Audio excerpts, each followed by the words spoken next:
오늘 하나님 말씀은 에베소서 4장 1절부터 3절에 있는 말씀들을 함께 보도록 하겠습니다. 에베소 4장 1절부터 3절에 있는 말씀을 제가 받들어 읽어드리겠습니다. 그러므로 주의 죄수된 내가 너희에게 권고하노니 너희가 부르심을 받은 그 부르심에 합당하게 행하되 모든 겸손과 온유와 오래 참음과 사랑 가운데서 서로 용납하고 화평의 띠 안에서 성령의 하나됨을 지키도록 열심히 노력하라. 잠깐 말씀 위해서 기도드리겠습니다. 하나님 아버지, 참으로 감사를 드립니다. 오늘도 이렇게 저희들을 한자리에 불러 모아주시고 용과 진리로 경배드릴 수 있는 특권을 주셨을 뿐만 아니라 저희들이 마음을 드리고 시간을 드리고 온전하게 주님만을 바라보고 주님의 뜻과 계획 안에서 순종하는 그런 삶이 될 수 있도록 도와주시옵소서. 달려갈 길을 마칠 때까지 단 한 사람도 믿음의 대열에서 이탈하거나 실족하지 않도록 붙잡아 주시고 저희들 각자가 있어야 할 자리에서 또 해야 할 일들을 소홀하지 아니하고 주님을 기쁘시게 해드리는 그런 삶을 살다가 주님 앞에 설 수 있도록 도와주시옵소서. 저희들이 힘들고 지칠 때 저희들의 손을 잡아주시고 또 저희들이 어디로 가야 할지 방향을 잃어버릴 때 인도자가 되셔서 저희들을 바른 길로 인도해 주시고 또 악으로부터 또 세상으로부터 여러 가지 공격과 어려움을 겪을 때 저희들을 보호해 주셔서 항상 주님의 은혜와 사랑 안에서 위로와 힘을 얻을 뿐만 아니라 다시 주님을 위해 헌신할 수 있는 그런 저희들의 삶이 되도록 도와주시옵소서. 오늘도 저희들 각자에게 주신 이 말씀들이 부족한 종의 입술을 통해서 선포될 때 각자 마음에 잘 심겨지고 또 놀라운 열매들이 맺어질 수 있는 계기가 될 수 있도록 역사해 주시옵소서. 함께하지 못하는 지체들 주님 이 시간 함께해 주시고 또 영으로 충만한 가운데 주님만을 바라보며 또 주님의 은혜 아래서 다시 힘을 얻을 수 있도록 도와주시옵소서. 다시 오신 우리 주 예수 그리스도의 이름으로 기도드렸습니다. 누군가가 여러분을 부르시면 여러분 가장 먼저 해야 할 일이 무엇이라고 생각하십니까? 아마도 부르심에 대한 어떠한 방식으로든 대답을 하는 것이 가장 첫 번째가 되어야 될 것이에요. 왜냐하면 여러분들이 어떤 반응을 보이지 않으면 못 들은 줄 알고 계속해서 부를 것이기 때문에 그렇습니다. 또 어떤 사람이 자신을 불렀다면 두 번째는 왜 불렀는지 그 이유를 정확하게 알아야 되겠죠. 아무런 이유 없이 그렇게 부르는 사람은 없기 때문에 그렇습니다. 또 불렀다면 그 다음에 어떤 일을 시키든 또 어떤 부탁을 하든 간에 그것을 냉정하게 여러분들이 분별력을 가지고 살펴볼 필요가 있다는 것이죠. 이것이 정말 내가 해야 하는 일인지 하지 말아야 하는지 또 내가 할 수 있는 일인지 할 수 없는 일인지를 정확하게 알고 나서 그 다음에 마지막으로 하나님의 말씀을 근거로 해서 판단하고 결정하고 또 여러분들이 믿음으로 실행을 해야 할 것입니다.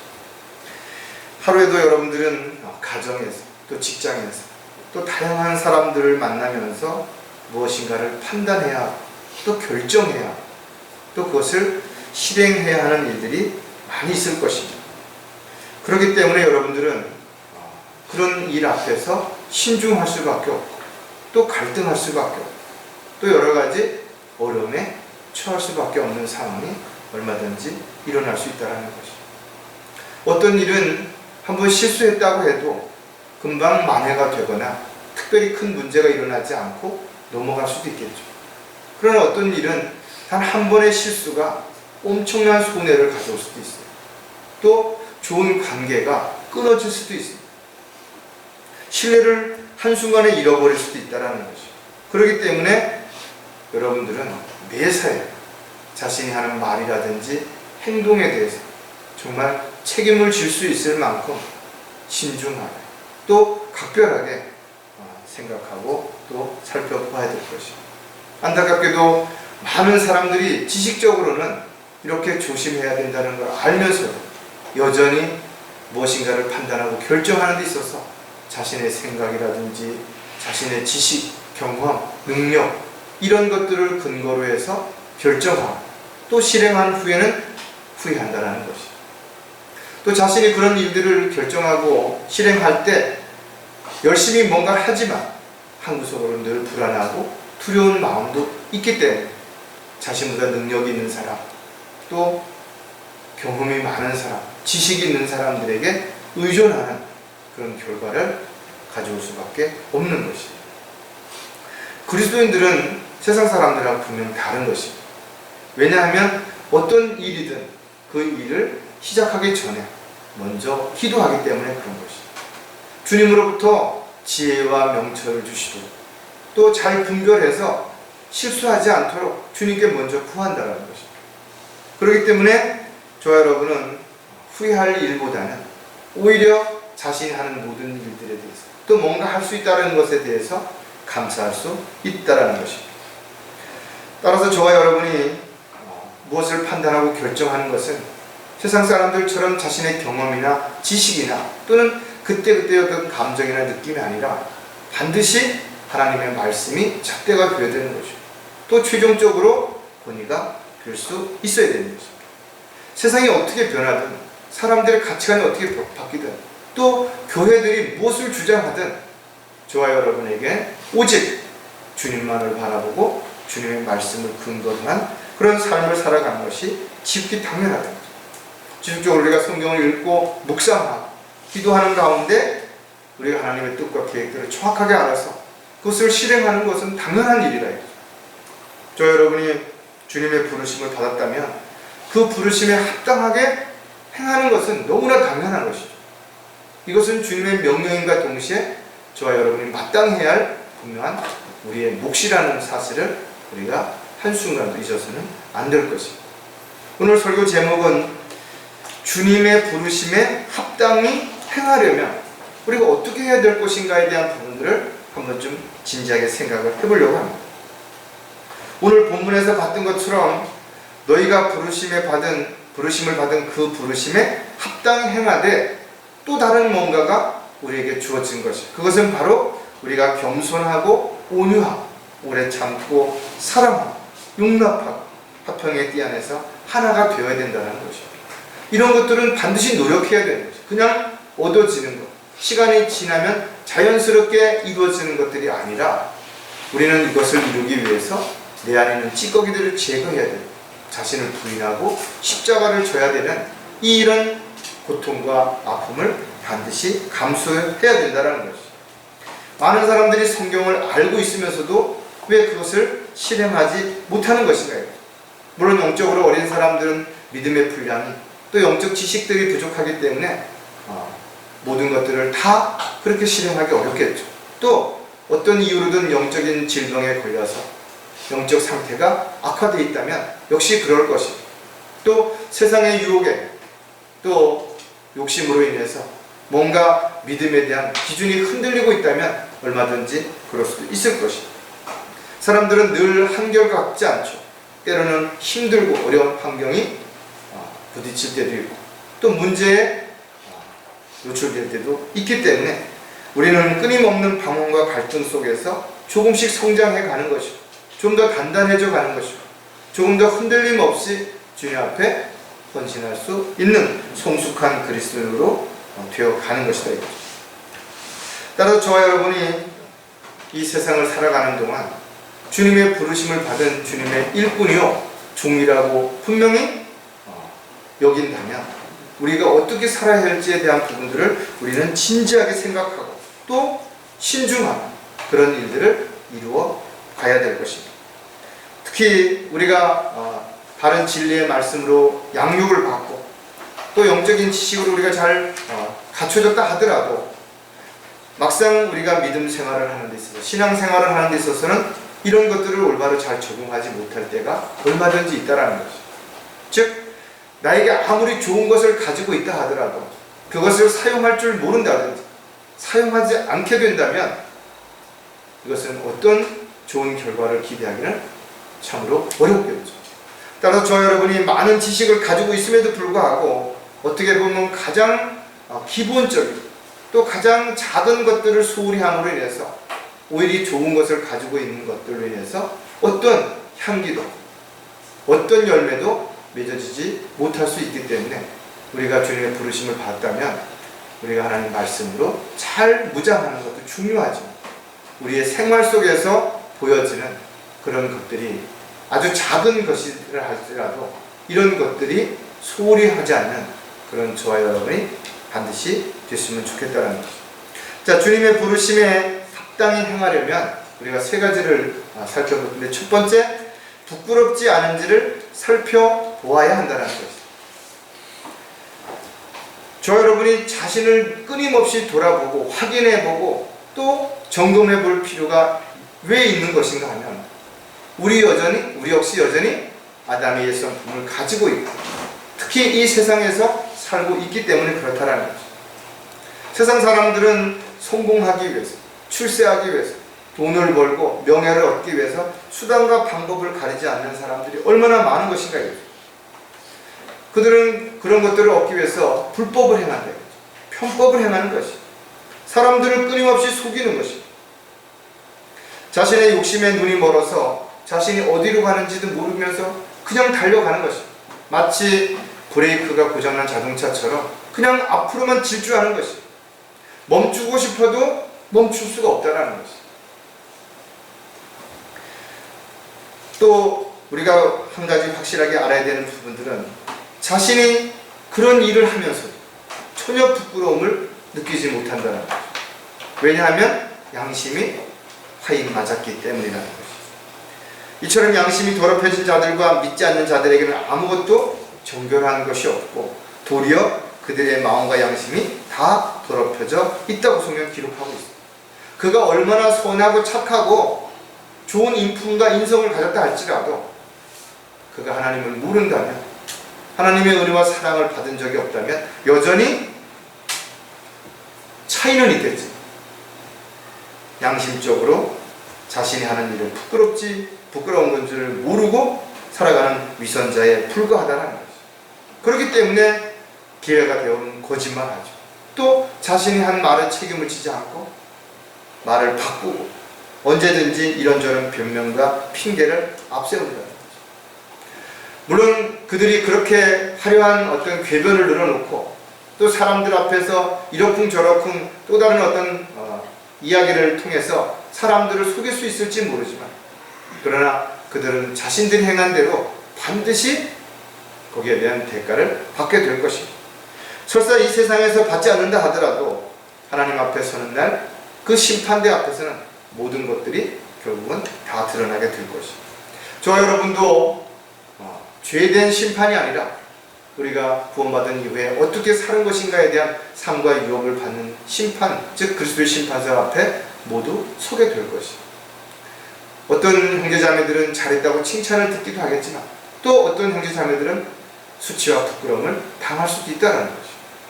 그렇다면 자기 스스로 나는 어떤 상황에 어떤 입장에 처하게 될지를 생각해 봐야 될 것입니다. 주님 앞에 서는 날이 언제가 될지 우리는 알 수 없어요. 그러나 그 날이 막연하게 많은 날이 남았다라고 생각할 수도 없다라는 거죠. 왜냐하면 지금이 마지막 때이기 때문에 그런 것입니다. 따라서 그리스도인들은 자신이 하고 있는 일, 또 앞으로 하고자 하는 일이 정말 하나님 보시기에 합당한 일인지 또 부끄러운 일인지 스스로 한번 점검하고 분명히 살펴봐야 돼요. 하나님 앞에서는 물론 가족들 앞에서 또 지체들 앞에서 그리고 이웃 앞에서도 자신이 하는 일이 부끄러운 일이라면, 양심에 꺼리는 일이라면 절대로 해서는 안 된다. 왜? 하나님은 그 마음과 생각과 계획을 다 알고 계시기 때문이라는 거죠. 자, 그렇다면 저 여러분이 부끄럽지 않은 삶을 살아가려면 어떻게 해야 될 것인가에 대한 부분도 몇 가지 생각해 보면 속이려는 것이 없어야 한다는 것이죠. 그리스도인들은 자신이 한 말로 인해서 다른 사람이 피해를 보든 안 보든 간에 그것이 어떤 계획된 거짓말이라고 한다면 그것은 크든 작다 절대로 해서는 안 되는 것입니다. 왜냐하면 진리 안에는 거짓말이 없기 때문에 그렇습니다. 또 거짓말을 하는 사람은 진리를 따르지 않기 때문에 그런 것입니다. 그래서 우리는 끊임없이 자신을 투영시키는 것입니다.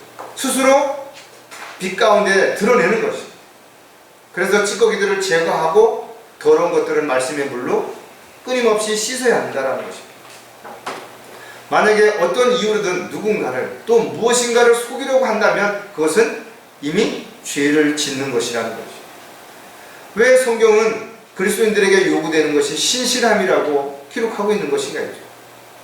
그리스도인들의 삶은 정말 정직하고 또 성실해야 하기 때문에 그런 것입니다. 어떤 이유로든 자신을 속이든 남을 속이는 것은 위선적인 삶을 살아가는 것이기 때문에 그렇다는 것입니다. 요한일서 2장 28절에 어린 자녀들아 이제 그분 안에 거하라. 이는 그가 나타나실 때 우리가 담대함을 가지며 그가 오실 때 그 앞에서 수치를 당하지 않게 하려 합니다. 주님 오셨을 때 부끄러운 모습 가운데 발견되어지면 안 된다. 있어서는 안 될 자리에 있다가 주님을 만난다든지 해서는 안 되는 일을 하다가 주님을 만난다든지 만나서는 안 되는 사람들을 만나고 있다가 주님을 만난다든지 얼마나 수치스럽고 부끄럽겠는 것인가요? 따라서 저와 여러분은 어떤 이유에서든지 마찬가지라 이거죠. 그것이 주님을 부끄럽게 주님 앞에서 부끄럽게 하는 일이라든지 또는 가족들 앞에서 부끄럽게 하는 일뿐만 아니라 우리가 만나는 다양한 사람들 앞에서도 처음 만나는 사람들 앞에서도 지나가는 관계에서 만나는 사람들 앞에서도 우리가 부끄러운 모습으로 살 수 있어서는 절대로 안 된다는 것입니다. 또 그런 장소에 가서도 안 되겠죠. 그런 일을 하는 사람들을 동조해서도 안 될 것입니다. 하나님은 절대로 우롱당하지 아니하시기 때문에 우리는 언제 어디서 누구를 만나든 항상 죽게 하듯 또 주님께서 하시는 것처럼 그렇게 하는 삶을 살아야 되는 것입니다. 누구든 속이려고 한다든지 거짓말하는 사람은 참으로 가장 어리석은 사람이에요. 왜? 하나님은 다 알고 보시기 때문에 그렇다는 것입니다. 또 부끄럽지 않은 삶을 살아가려면 허황된 꿈을 꾸지 말아야 한다는 것입니다. 얼마나 많은 사람들이 헛된 꿈을 꾸고 있는지 여러분 아시죠? 일확천금을 꿈꾸는 사람들이 얼마나 많은 것입니다. 세상에서 그리고 사람들에게 아무리 인정을 받고 존경을 받는다 할지라도 하나님께서 원하시고 기뻐하시는 일이 아니라면 그리스도인들은 이 일을 통해서 잠깐 세상에서 어떤 것을 누릴 수 있을지 모르지만 하나님 앞에서는 아무것도 얻을 수 없다라는 것입니다. 따라서 저와 여러분이 이 세상을 살아가는 동안 힘들겠지, 어렵겠지만, 고통스럽겠지만 무엇을 해야 할지, 또 어떻게 해야 할지 끊임없이 우리는 하나님의 말씀을 통해서 확인해야 할 것이고 또 그것을 믿음으로 실행에 옮길 수 있어야 된다. 하나님께서 하지 말라고 하셨다면 하지 말아야 되는 것입니다. 또 하라고 명령하셨다면 반드시 해야 된다는 것입니다. 이 명령 앞에 어떤 이유나 핑계와 변명을 앞세우는 것은 모두 정당화될 수 없다는 것 우리는 정확하게 다시 한번 기억을 해야 될 것입니다. 데살로니가전서 5장 21절과 22절에 보면 모든 일을 시험하여 보고 선한 것을 붙잡으라. 악은 어떤 형태든지 피하라. 어떤 형태든지 그것이 악하고 죄를 짓는 일이라면 피하라는 것입니다. 세상에는 모양과 방법은 그럴듯하지만 얼마나 가짜들이 많이 있습니다. 가짜 명품백, 가짜 시계, 가짜 이런 것들이 너무 많죠. 소위 짝퉁이라고 말하는 이런 것들이 얼마나 정교하게 만들어냈는지, 얼마나 화려하게 만들어냈는지 전문 지식을 가진 사람들도 쉽게 분별하지 못할 만큼 그렇다 이거죠. 하물며 전문 지식이 없는 사람들이 이런 걸 어떻게 구분하겠냐 이거죠. 이처럼 사탄은 가짜 성경, 가짜 교회, 가짜 목사들을 통해서 영적으로 무지한 사람, 영적으로 교만에 빠진 사람들을 넘어뜨리는 거죠. 따라서 저와 여러분이 어떤 것을 확실하게 모른다 그러면 서두르지 말고 기다려야 되겠죠. 또 조급하게 행하지 말고 그것을 확인할 때까지 우리는 끊임없이 찾아봐야 될 것입니다. 따라서 하나님의 일을 흉내내는 마귀에게 속지 않기 위해서 우리는 끊임없이 허황된 꿈을 꾸는 것이 아니라 하나님의 뜻과 계획에 따라서 하나님께서 원하시는 일을 순종하면서 행하는 것이 가장 잘하는 것이고 그것이 하나님을 가장 기쁘시게 하는 일인 것을 분명하게 알아야 됩니다. 많은 일을 하려고 하는 것, 큰 일을 하려고 하는 것, 그리스도인들에게는 훨씬 더 중요한 게 있다. 그것이 바로 주님이 원하시는 일인지, 주님이 맡기신 일인지, 주님이 나를 통해서 그 일을 이루시고자 하는 일인지를 먼저 알고 그 일에 순종하는 것이 훨씬 더 중요하다는 것입니다. 또 한 가지 부끄럽지 않으려면 신분에 맞도록 처신해야 한다는 것이. 그리스도인들은 누구나 구원받기 전에는 죄인이었다라고 성경은 기록하고 있습니다. 마귀의 자녀였으며 마귀에게 종노릇했다라고 기록하고 있다 했죠. 에베소서 2장 3절에도 보면 그들 가운데서 우리 모두가 이전에는 우리 육신의 정욕대로 행하였으며 육신과 마음의 욕망을 이루어 다른 자들과 마찬가지로 본래 진노의 자녀였느니라. 따라서 주님을 만나기 전에 저와 여러분의 과거의 삶이 얼마나 대단했든 간에 사실은 별거 아니라는 것이. 그렇기 때문에 자랑하지도 말고 또 그것에 집착하지도 말고 지나간 것은 지나간 것으로 충분하다라는 것이.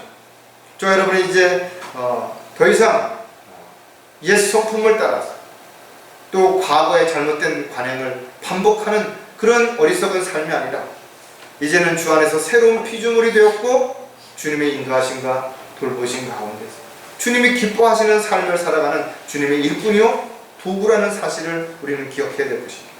특히 저와 여러분은 하나님의 자녀인 것이, 자녀라면 자녀답게 사는 것이 당연한 것이죠. 또 자녀라면 자신이 어디에 있든 그 자녀로서 부끄럽지 않게 처신해야 되는 것도 너무나 당연한 것입니다. 세상 사람들이 볼 때 아니 하나님의 자녀라는 사람들이 시장 잡배들처럼 그렇게 살아서는 안 되겠죠. 골로새서 1장 10절에 보면 주께 합당히 행함으로 모든 일에 기쁘시게 하고 선한 일마다 열매를 맺고 하나님을 아는 지식에 자라나며 하였습니다. 얼마나 많은 사람들이 어리석은 삶을 살아가는 것입니다. 자신이 가진 그 귀한 신분에 합당하게 살지 못하는 것이. 그래서 비난을 받는 것입니다. 저와 여러분은 왕같은 주님의 자녀일 뿐만 아니라 그러면 왕자잖아요. 또 만왕의 왕이시고 만주의 주이시고 통치자이신 그분의 부름을 받은 일꾼이라면 어느 곳에 있든지 무엇을 하든지 거기에 합당하게 살아야 될 것이다. 하지만 이런 자신의 신분을 망각한 채 세상적으로 타협하고 또 세상에 있는 것들을 사랑하고 또 세상의 마음을 빼앗긴 채 헛된 삶을 살아가는 사람들이 너무나 많이 있다는 것입니다. 따라서 저와 여러분은 자신이 하는 일을 인해서 주님께 영광이 되는지 그렇지 않은지를 정확하게 살펴보고 확인해 볼 필요가 반드시 있다는 것입니다. 왜냐하면 자녀가 잘못하면 부모가 아무 잘못도 없이 사람들에게 비난을 받고 욕을 먹는 것처럼 저와 여러분이 뭔가 하나님의 자녀로서 합당하게 처신하지 못하면 우리가 믿고 아버지라고 부르는 하나님이 세상 사람들의 비난을 받고 욕을 먹고 손가락질을 받을 수 있기 때문에 그렇다는 거죠. 성령께서 생명의 법을 통해 영적으로 어리다 할지라도 반드시 거듭난 사람을 일깨워 주시는 것이. 따라서 저와 여러분이 무엇인가 확실하게 알 수 없다면 그것을 알 때까지 서두르지 말고 분명하게 살펴보고 또 살펴보고 확인해 봄으로 인해서 부끄럽지 않은 삶을 살아가는 저와 여러분이 반드시 되어야 될 것입니다. 주님의 부르심에 합당히 행하려면 두 번째 우리가 또 살펴볼 내용은 뭔가 하면 좋은 영향을 주는지 살펴보아야 한다는 것이. 많은 사람들이 하는 행동과 말이 특별히 누군가를 힘들게 하거나 또는 상처를 주려고 하지 않았다 할지라도 여전히 그들로 인해서 상처를 받거나 어려움을 겪는 사람들이 얼마든지 있다는 것입니다. 이것이 바로 자신의 의도와는 상관없이 누군가에게 영향을 줄 수 있는 것입니다. 우리는 정치인이라든지 연예인이라든지 공직자라든지 그런 사람들이 어떤 범죄와 또 어떤 윤리도덕과 연관된 어떤 문제에 부딪히면 공개적으로 그런 사람들을 매스컴에서 다루잖아요. 왜 그런 것인가요? 그들이 공인이기 때문에 그렇다는 거예요. 다른 사람들보다 공인이기 때문에 다른 사람에게 끼치는 영향이 큰 거예요. 마찬가지로 저와 여러분이 하나님의 자녀라면, 그리스도인이라면, 하나님의 일하는 일꾼이라면 믿지 않는 사람들 눈에는 어떻게 보이겠는 것인가요? 아주 작은 것도 엄청난 잘못으로 보이는 거예요. 그래서 비난을 하고 공격을 하는 것입니다. 사도 바울은 비록 자신은 아무런 문제가 없다 하더라도, 자신은 믿음으로 무엇을 먹든지 그것으로 인해서 꺼리킬 게 없었음에도 불구하고 우상에게 바쳐진 고기를 먹는 것이 연약한 지체들에게 뭔가 피해를 주거나 또는 그 믿음을 약하게 만든다든지 또는 갈등하게 만든다면 평생 고기를 먹지 않겠다라고 그렇게 고백했다라는 거죠. 저와 여러분도 마찬가지죠. 비록 내가 하는 것이 어떤 다른 사람에게 특별히 영향을 주지 않는 것처럼 느껴질 수도 있겠죠. 또 자신이 그렇게 불편하지 않을 수도 있습니다. 오랜 습관이라든지 버릇이라든지 이런 것들이 자신에게는 큰 문제가 안 될지 모르지만 그것이 가족들에게 또 지체들에게 더 나아가서 다른 많은 사람들에게 어떤 이유로든 간에 그것이 어떤 어려움을 준다든지 상처를 준다든지 민감한 부분이라면 반드시 고쳐야 될 것이고 버려야 될 것이고, 저와 여러분이 주님으로부터 받은 것들에 대한 감사함이 크죠. 그래서 우리는 끊임없이 주님으로부터 받은 것에 대한 감사함으로 간증을 한다. 교제를 나눌 때라든지 또 말씀을 나눈다든지 이럴 때. 그런데 이런 간증들이 물론 지체들에게 여러 가지 도움을 줄 수 있어요. 위로를 줄 수도 있고 도전을 줄 수도 있고 힘을 줄 수도 있고 용기를 줄 수도 있죠. 그러나 반대로 이 간증이 자칫 자랑이 되거든요. 또는 그 간증에다 뭔가를 더 포함해가지고 사람들을 설득하기 위해서 뭔가 어떻게 감히 한다고 했을 때 오히려 그런 것들이 다른 지체들에게 부담을 주거나 또는 어떤 안 좋은 결과를, 나쁜 영향을 미칠 수도 있기 때문에 우리는 교제를 할 때라든지 간증을 할 때는 듣는 사람들의 영적 수준이라든지 상태라든지 이런 것을 고려해서 지혜롭게 또 정직하게 오직 하나님께만 영광을 돌려드릴 수 있는 아름다운 간증이요 또 그런 교제가 되어야 될 것입니다. 자, 좋은 영향을 주려면 또 어떻게 해야 될 것인가를 우리가 몇 가지 생각을 해보면, 첫 번째가 규칙에서 벗어나지 않도록 해야 한다는 것이 되겠죠. 가장 중요한 부분 가운데 하나가 뭐냐면 하나님은 심은 대로 거두시는, 뿌린 대로 거두는 것이고 행한 대로 갚아주시는 것이, 이것이 기본이고 이것을 아는 그리스도인들은 반드시 이것을 지켜야 하는 것입니다. 하나님의 일에 있어서 하나님의 원칙대로 행하지 않는다면 그것은 얼마나 많은 일을 했든 또 얼마나 열심히 했든 상관없이 하나님과는 무관한 세상 일이 될 수밖에 없다는 거예요. 하나님의 일은 영적인 일이죠. 따라서 성령의 능력이 없이는 아무것도 할 수가 없다는 것입니다. 이러한 원칙을 사람이나 시대에 따라서 마음대로 바꾼다든지 또 변개시킨다든지 또 대치한다든지 이것은 곧 하나님의 명령을 거역하는 것입니다. 하나님을 대적하는 행위입니다. 따라서 하나님의 영광을 위해서라고 자신이 아무리 말한다 하더라도 그것이 하나님의 원칙에서 벗어났다면 또 규칙대로 행하지 않았다면 그것은 하나님의 뜻과 계획과는 무관한 것입니다. 그리고 이런 것들은 절대로 하나님께서 원하시는 일도 아닐 뿐만 아니라 하나님을 기쁘시게 할 수도 없는 일이라는 것입니다. 따라서 사도 바울은 디모데후서에게 편지하면서 디모데후서 2장 5절에 또 이기려고 애쓰는 사람이 규칙대로 하지 않으면 멸관을 얻지 못하리라. 열심히 노력해야죠. 최선을 다해야 할 것입니다. 그러나 규칙대로 하지 않으면 아무런 상이 없다라는 것이에요. 이 세상에서 어떻게 살았든 그것이 하나님의 규칙대로 하지 않았다면 그리스도의 심판석 앞에 서는 날 다 불타없어지고 아무것도 남지 않게 된다는 것이죠. 열심히 했다 하더라도 또 잘했다 하더라도 하나님은 규칙대로 행하지 않은 것은 어떤 방법으로도 어떤 이유로든 그것을 상과 유업으로 보상해 줄 수 없기 때문에 그런 것이죠.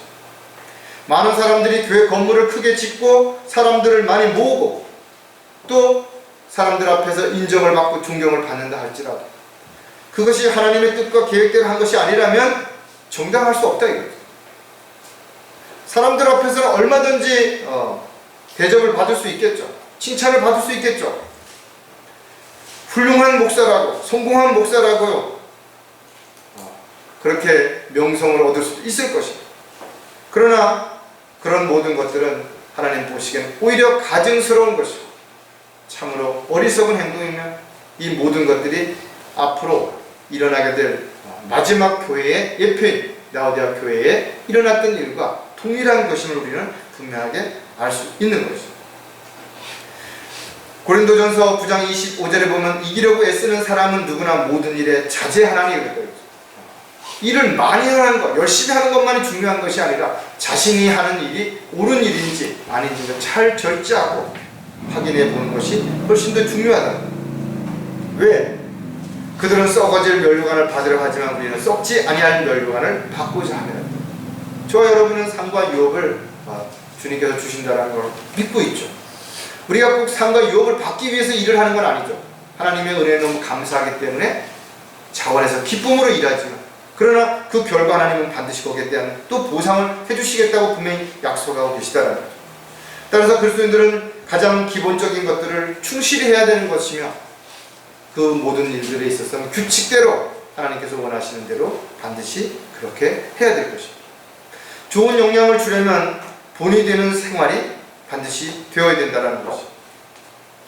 저 여러분은 주님 안에서 한 몸의 지체들이래요. 비록 성별이 다르고 나이와 직업이 다르고 사는 곳이 다르다 하더라도 하나님께서 세우신 지역교회에 필요하시기 때문에 부르셨다는 것입니다. 따라서 지체로서 각자 해야 할 일들이 있겠죠. 그 일들을 위해서 우리는 서로 힘을 합력해서 이루어 가야 될 것입니다. 또 자신이 받은 재능이라든지 은사들을 올바르게 잘 효율적으로 사용함으로 주님을 기쁘시게 해드리는 일이 반드시 되어야 될 것입니다. 하나님의 피로 세운 지역교회에 부르신 저와 여러분은 반드시 하나님의 사역을 이루기 위해서 자신을 부인하고 십자가를 져야 될 것입니다. 또 다른 지체들에게 위로와 힘이 될 뿐만 아니라 본이 되는 삶을 통해서 도전을 주고 또 함께 힘을 합쳐서 주님의 뜻을 온전하게 이루어 가야 될 것입니다.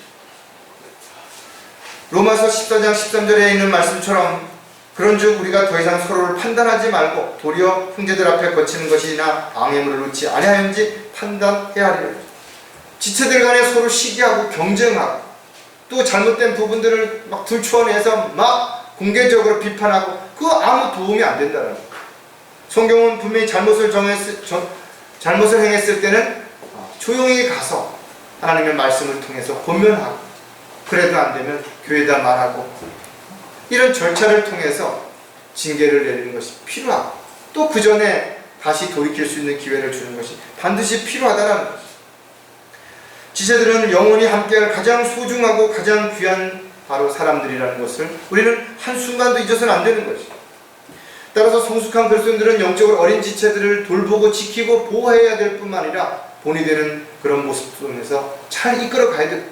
영적으로 어린 지체들은 또 성숙한 그 지체들을 본받고 믿음 안에서 잘 따르고 또 권면하는 말씀에 따라 순종함으로 인해서 함께 영적으로 성장해가는 과정들이 반드시 필요하다. 자신이 하는 일이나 행동이 어떤 이유로든 다른 지체들에게 상처를 준다든지 피해를 준다든 즉시 멈춰야 된다는 거죠. 설사 좋은 동기를 가지고 했다 하더라도 이런 결과를 가져온다면 지금은 때가 아닌 것이죠. 또 상대방이 이것을 받을 만한 아직까지 믿음이 형성이 되지 않았을 수도 있다는 거죠. 따라서 교회를 분열시키거나 지체들의 믿음을 파괴시키는 일은 그 어떤 이유를 앞세워도 이 모두가 마귀의 일이고 마귀의 종이하는 일이라는 것을 우리가 분명하게 알아야 될 것입니다. 하나님은 세우는 일을 하는 것이죠. 질서를 바로잡게 하기 위해서 하나님의 영을 통해서 역사하시는 것이 분명하기 때문에 그렇다는 겁니다. 좋은 영향을 주려면 항상 그리스도의 향기가 나야 한다는 것입니다. 여러분, 자동차의 방향제가 더 이상 어떤 향기가 나지 않으면 더 이상 달고 다닐 필요가 없죠. 소금이 맛을 잃으면 다 내다 버린다 그랬습니다. 따라서 그리스도인들이 언제 어디서든지 무엇을 하든지 그리스도인으로서 그리스도의 향기가 나야죠. 자신의 잘못된 행동으로 말로 인해서 가족들에게, 또 주변 사람들에게, 직장 사람들에게 비난을 받고 손가락질을 받는다면 어찌 그것을 그리스도인의 향기라고 말할 수 있겠냐라는 것이죠. 많은 사람들이 안 보는 것 같지만 우리를 지켜보고 있다는 것이, 끊임없는 관심과 또 여러 가지 공격을 하기 위해서 살펴보고 있다는 것입니다. 따라서 저 여러분은 하나님의 능력 가운데서 영적 전쟁에도 반드시 승리해야 되겠죠. 그러나 우리가 만나는 다양한 사람들 앞에 그리스도의 향기를 나타냄으로 인해서 그들로 하여금 하나님을 알고 하나님의 은혜와 사랑을 받을 수 있는 기회를 줄 수 있는 도구로, 일꾼으로 반드시 쓰임을 받아야 할 것입니다. 고린도후서 2장 15절에 이는 우리가 구원받은 사람들에게나 멸망하는 사람들에게나 하나님 앞에서는 그리스도의 향기이기 때문이라서, 그리스도인들이 하나님 앞에서뿐만 아니라 복음을 전파하기 위해서는 죄인들 앞에서도 반드시 신뢰를 얻어야 되는 것이죠. 여러분이 신뢰를 받지 못하는 상황에서 하나님의 말씀을 전할 때 그 말씀이 사람들에게 신뢰를 줄 수 있겠냐라는 것이죠. 말만 하면 거짓말하는 사람이 아무리 성경적인 이야기를 한다 하더라도 사람들이 그걸 믿겠냐라는 것이죠.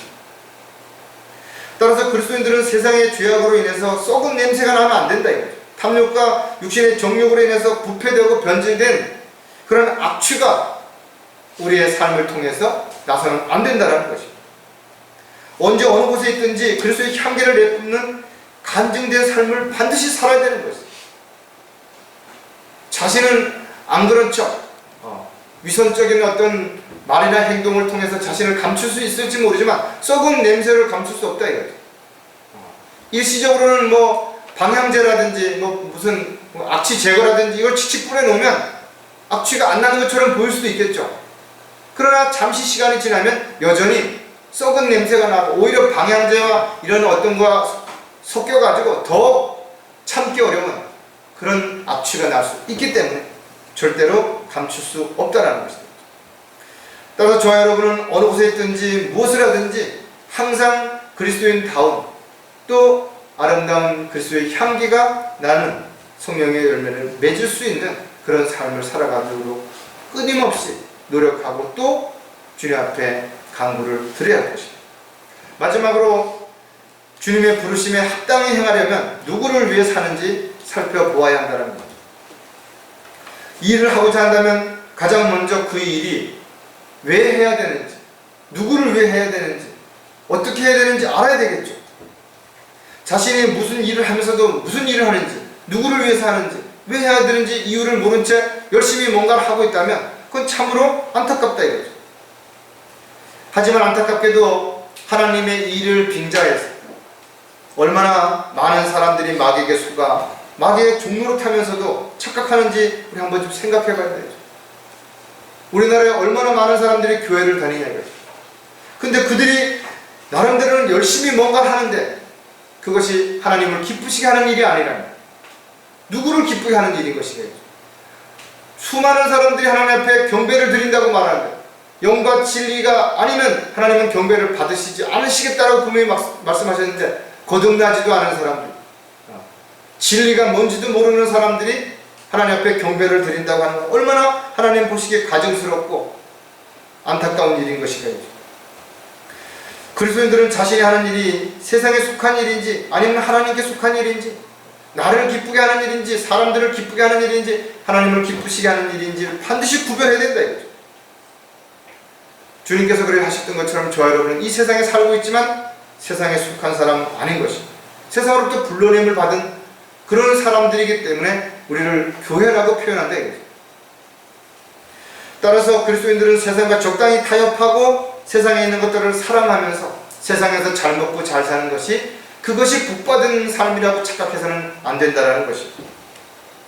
따라서 그리스도인들은 주님을 위해 주님께서 맡겨주신 일들을 위해서 부르심을 받은 주님의 일꾼이며 종이라는 생각들을 끊임없이 잊지 않는 가운데 주님 앞에 서는 날 잘했다고 칭찬 들을 수 있도록 주님이 원하시고 기뻐하시는 일들을 위해서 온전히 자신을 내어드릴 수 있는 신실한 그리스도인들이 반드시 되어야 될 것입니다. 더 이상 자신을 위해서가 아니라 자신을 위해 죽었다가 다시 살아나신 바로 주님을 위해서 살겠다고 하는 그런 삶이 바로 그리스도인들에게 살며 또 종으로서 일꾼으로서 마땅히 해야 할 역할이라는 것을 우리는 알아야 할 것입니다. 누구를 위해서 사는지를 우리가 한번 또 진지하게 생각해 봐야 하는 이유가 또 몇 가지 있습니다. 가장 먼저 사랑하는 사람들을 위해 살아야 한다는 것입니다. 가정은 하나님께서 허락하신 가장 중요한 사회 구성 요소이죠. 하나님께서 허락하셨다 했죠. 부모를 떠나서 가정을 이루라는 것이. 서로 다른 문화, 환경, 또 성격, 여러 가지 그런 것이 다른 사람들이 만나서 한 가정을 이루어가는데 왜 문제가 없겠고, 왜 다툼이 없겠고, 왜 어려움이 없겠냐라는 것이. 따라서 서로 이해하고 돕고 배려하지 않는다면, 사랑하는 마음으로 서로를 감싸주지 않는다면 결코 행복한 가정이 될 수 없다는 거죠. 말 그대로 행복한 가정, 복된 가정 그냥 만들어지는 게 아니라 끊임없는 서로의 노력 가운데서 만들어지는 것이. 힘들고 어려울 때 가장 큰 힘이 되고 위로가 되는 사람들이 바로 가족이다. 그러나 오히려 가족 때문에 상처받고 어려움을 겪는 사람들이 얼마나 많은 것인가. 그럼에도 불구하고 그리스도인들은 가족들을 위해서 자신을 희생할 수 있는, 또 더 많이 사랑하고 더 많이 기다려주고 더 많이 나눌 수 있는 그런 삶을 살아야 되는 이유가 무엇이냐. 주님의 사랑을 받았기 때문에 그렇다는 거죠. 갈라디아서 6장 10절에도 보면, 그러므로 우리가 기회가 닿는 대로 모든 사람에게 선을 행하되 특히 믿음의 가족들에게 할지니라. 가정을 팽개치고 그리고 나가서 뭔가 하나님 일을 하겠다고 한다면 위선자죠. 물론 하나님의 일을 열심히 하다 보면 가족 돈을 버는 것이 좀 소홀히 할 수도 있을 거예요. 그렇다고 하더라도 그것을 당연한 것으로 여기서는 안 된다. 오히려 더 미안해하고 더 고마워할 수 있는 마음으로 더 열심히 하려고 하는 그런 마음 자세가 반드시 되어야 될 것이에요. 세상에서도 많은 사람들이 가족들을 위해서 희생하는 사람들이 있죠. 아픈 사람들을 위해서 자신을 희생하고 병가하는 사람들이 있습니다. 또 가족들을 위해서 죽도록 일하는 사람들도 있다는 것이. 그러나 이런 사랑이 아무리 지극하다 하더라도, 아무리 대단하다 하더라도 이 세상이 끝나는 날 그 사람들과 함께 할 수 없다. 죄 문제를 해결하지 못한 사람들은 반드시 지옥에 간다 이거죠. 따라서 구원받은 그리스도인들은 설사 구원받지 못한 가족들이, 진리를 알지 못하는 가족들이 반대하고 공격하고 손해를 끼친다 하더라도 그들을 외면하지 못하는 이유가 무엇이냐 이거죠. 그들에게 일어날 일들을 알기 때문에 그런 것이. 그들이 영원한 지옥에서 고통을 받는다는 사실을 알기 때문에 어떻게 하든지 많은 손해를 보고 어려움과 고난을 감수할지라도 참는 것이, 기다리는 것이, 그들을 위해 기도하는 것이. 왜? 그 일이 가장 의미 있고 가치 있는 일이기 때문에 그렇습니다. 하나님께서 원하시고 기뻐하시는 일이기 때문에 그런 것입니다.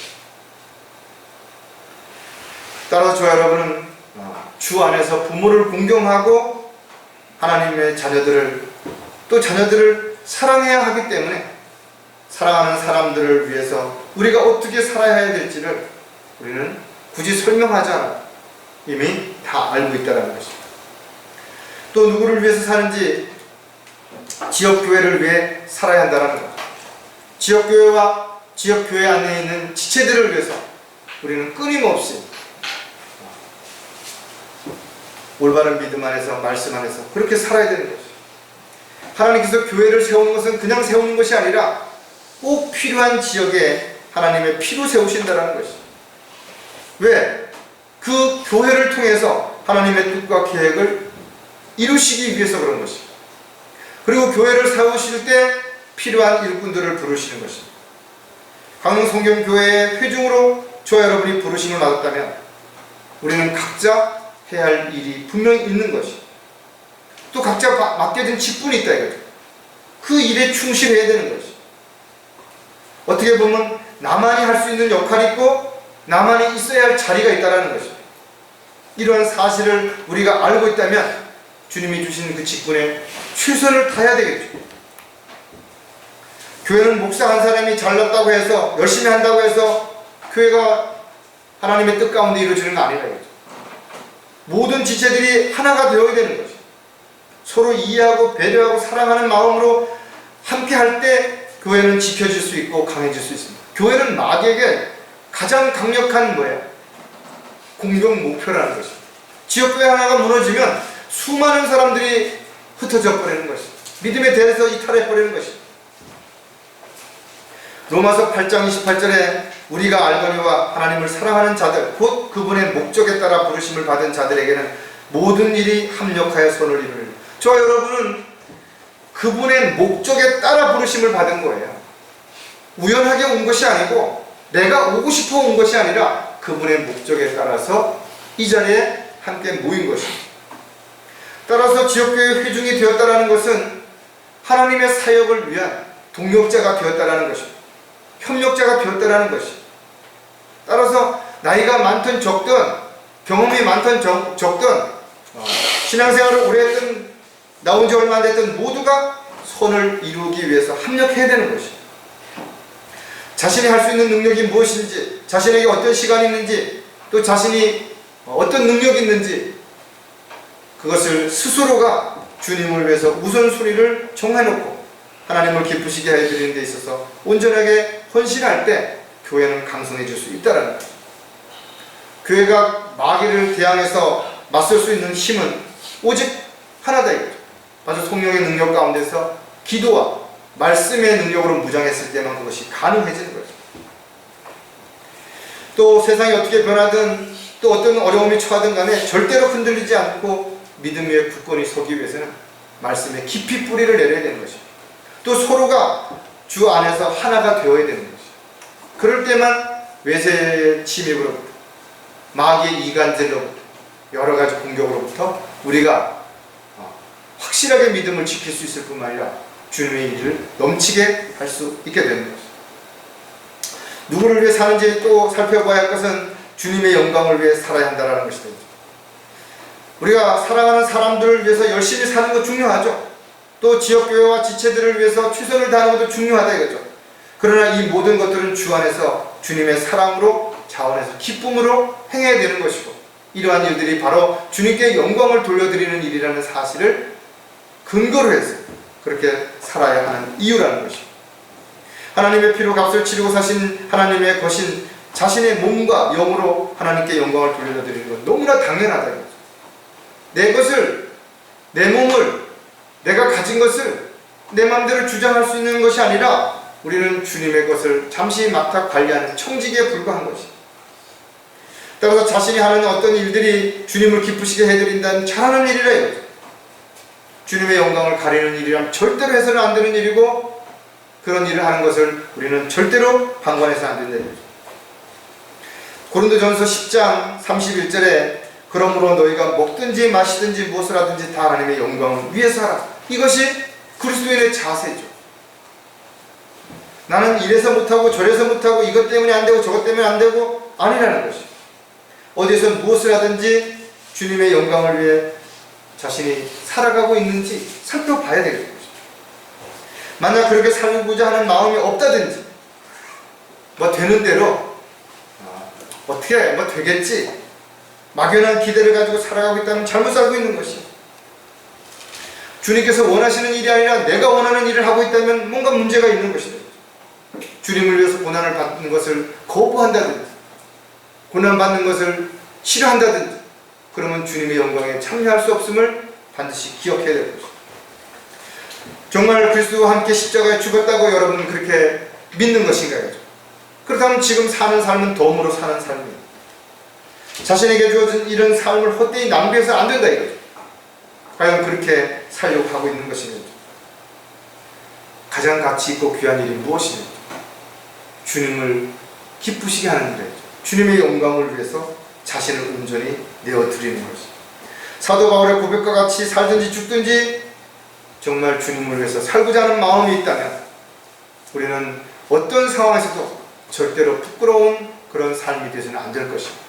또 자신이 원하든 원치 않든 간에 자신의 말과 행동이 다른 사람에게 악영향을 끼친다든지 또 자신이 하는 일이 주님을 기쁘시게 하는 일이 아니라 주님께 영광을 돌려드리는 일이 아니라 자기 만족을 위해서 하는 삶을 살고자 한다면 결국은 우리가 곧 주님 앞에 서게 되느냐, 수치와 부끄러움을 당할 수밖에 없다는 사실을 반드시 기억하고 이제 곧 주님을 다시 만나게 될 텐데 어떤 모습으로, 어떤 상태에서 주님을 만나야 할지를 여러분 저와 각자 다시 한번 깊이 생각하시는 그런 시간이 되시기를 주님의 이름으로 부탁을 드리겠습니다. 기도하겠습니다.